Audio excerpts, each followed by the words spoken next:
evening. Here is the news at 6. First, the highlights. Governor Sanwo-Olu presents 4.5 billion naira bonds certificates to 2,000 state retirees. President Tinubu inaugurates Presidential Economic Coordination Council. On the 14th, Hurricane Beryl leaves Jamaica homes without power. And in sports, Super Eagles opponents emerge in AFCON 2025 qualifiers draws. Now the details. I am Akan Usen.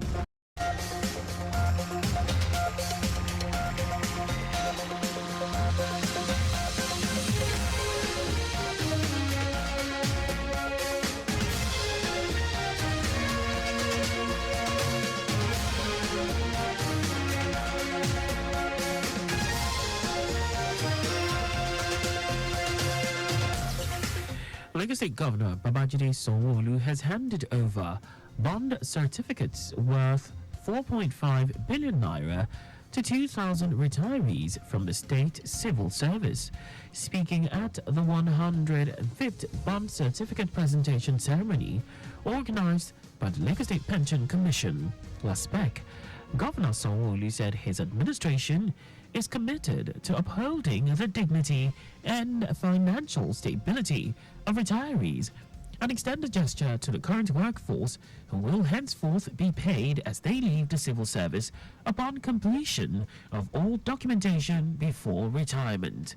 Governor Sanwo-Olu commended the retirees for their dedication and selfless service to the state. We have strategically prioritized clearing all backlog of our food pension payments to ensure that our retirees enjoy the dignity and stability after retirement. This commitment extends to the welfare of both current and former members of our workforce, recognizing their unblemished career in the Lagos State public service.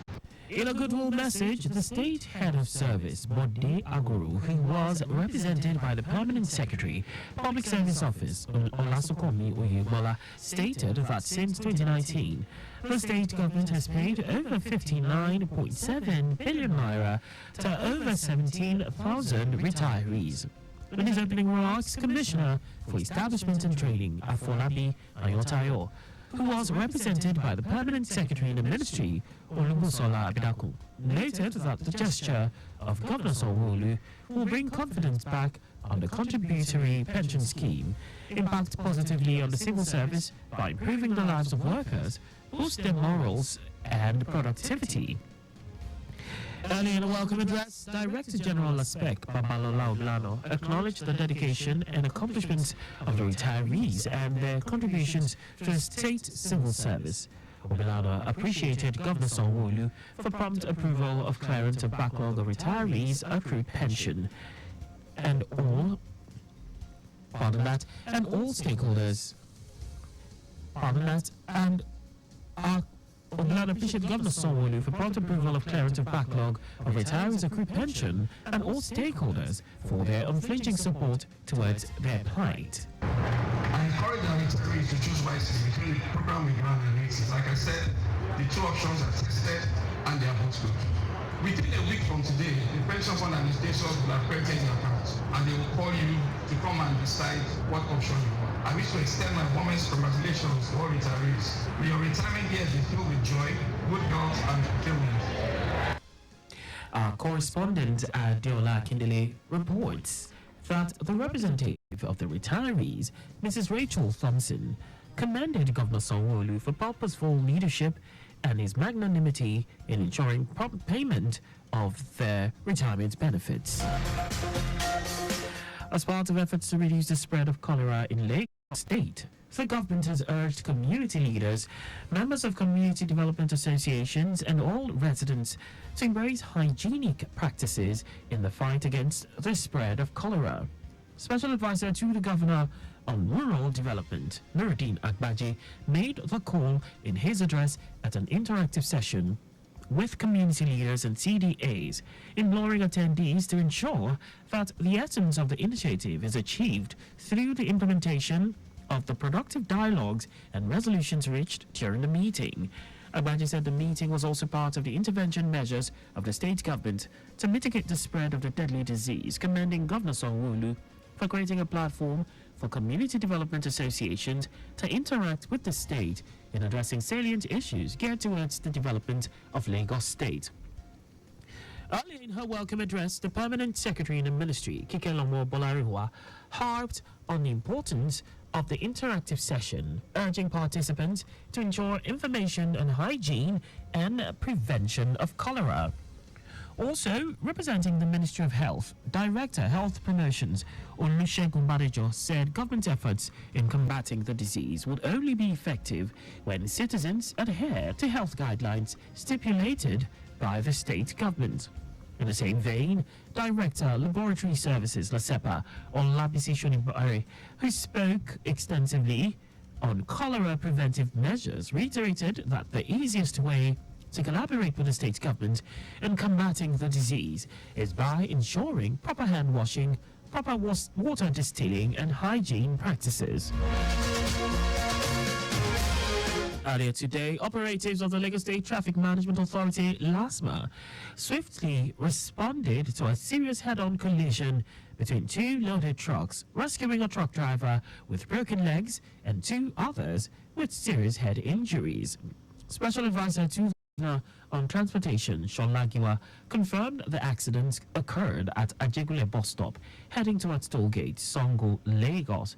Giwa frowned at motorists' misconducts, despite ongoing government campaigns against driving against oncoming vehicles and important vehicle maintenance, particularly the brake system. Drivers continue to violate the Lagos State Transport Sector Reform Law 2018. He urged all truck drivers and private car owners to avoid speeding and to check the condition of their vehicles, especially during the rainy season, before driving within and outside the state. Now to the rest of the stories. In a bid to further strengthen the economy, President Bola Tinubu has inaugurated his Presidential Economic Coordination Council, PECC, drawn from different sectors of society and the economy. After inaugurating the council, President Tinubu presented the outcomes of his review of the Accelerated Stabilization and Advancement Plan, which seeks to inject a total of 2 trillion naira into the economy in the next 6 months.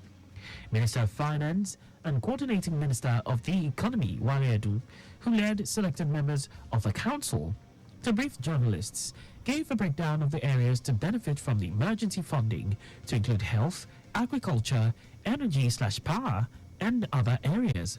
President Tinubu announced the constitution of the council, which he personally chairs, in a statement issued by his special advisor on media and publicity, Ajuri Ngelale, on March 27, 2024.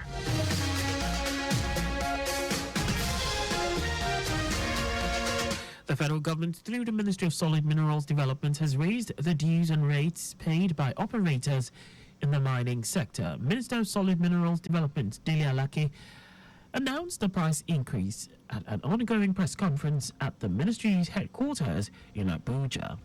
The minister said the review was necessary due to the paucity of funds repatriated to the coffers of the government by operators. He also warned that defaulters will have their licenses revoked. Alake added that relevant stakeholders were involved in deciding the new rates, adding all parties unanimously accepted the increase. Now to foreign news. Hundreds of thousands of homes in Jamaica remain without power in the wake of Hurricane Beryl. The Category 4 storm, one of the most powerful to ever hit the country, swept along the island's southern coast on Wednesday night, bringing more than 12 hours of heavy rains. Officials and residents are assessing the damage after an island-wide curfew was lifted earlier today.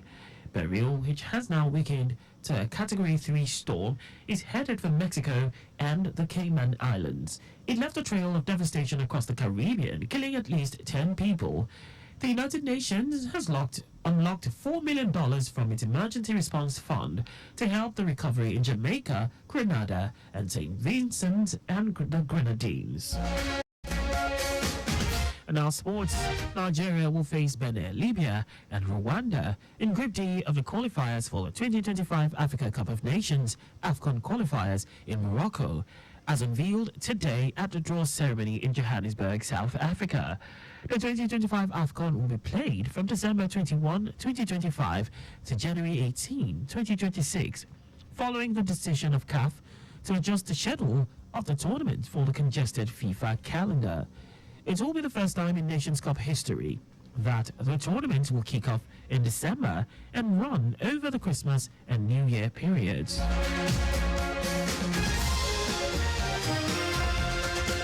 That's all for the news at 6. Just before we go, maintain adequate distance from the vehicle ahead of you to avoid collision. You can follow us and like all our various social media platforms on X, Traffic Radio 961, Facebook, Lagos Traffic Radio 96.1 FM, Instagram, Lagos Traffic Radio 961, and on YouTube, subscribe and watch us live on our channel, Traffic Radio 961. You can also visit our website on www.trafficradio961.ng. Did you know that the Sanwo-Olu administration deployed traffic lights and CCTV cameras in strategic places in the state? You can get more details on the Lagos State Government's website. To end the news, here are the highlights of the major stories. Lagos State Governor Babajide Sanwo-Olu has handed over bond certificates worth 4.5 billion naira to 2,000 retirees from the state civil service. In a bid to further strengthen the economy, President Bola Tinubu has inaugurated his Presidential Economic Coordination Council, PECC, drawn from different sectors of society and economy. We also told you that thousands of homes in Jamaica remain without power in the wake of Hurricane Beryl. And in sports, Nigeria Premier Football League NPFL champions Rangers International have continued to remain the busiest side in the transfer window by signing Tekena Garando from Bayelsa United, as well as Anayo Ogbonna and youngster Somtochukwu Nwobodo. Please send a message to info@trafficradio961.ng. And that ends the news broadcast compiled by Kayode Mafulashiri. I am Akan Usen. Thanks for listening and please stay safe.